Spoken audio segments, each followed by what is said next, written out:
नमस्कार दर्शक बंधु पाणीपाग खबर आप समस्त को स्वागत।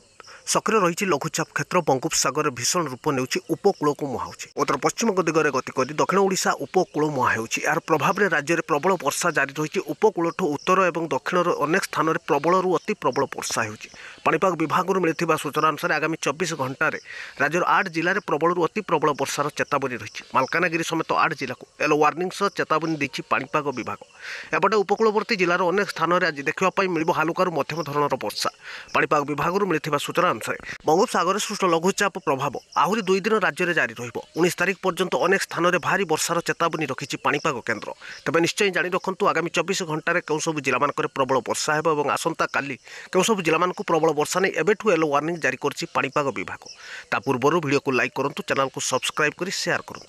तो भारतीय पाणीपाग विभाग बा आईएमडी जारी सूचना अनुसार बंगोपसागर सक्रिय रही लघुचाप क्षेत्र घनीभूत होउछि उपकूल मुहाउछि।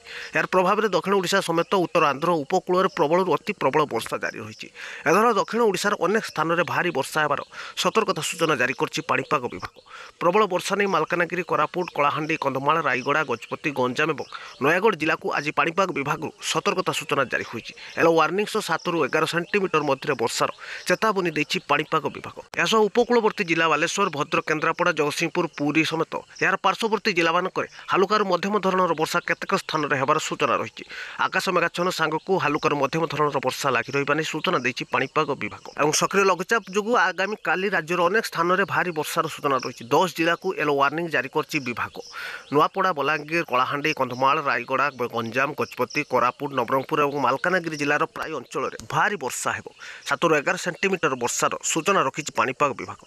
तेणु तलिया अंचल जलबंदी समस्या सह पहाड़िया अंचल भूस्खलन भली संभावना थी सतर्क रहा पाणीपाग विभाग परामर्श। आसंता 19 तारिख पर्यंत समुद्र अशांत रहिबो। तेणु मत्स्यजीवी मानक समुद्र को जावाक बारण करछि पाणीपाग केन्द्र।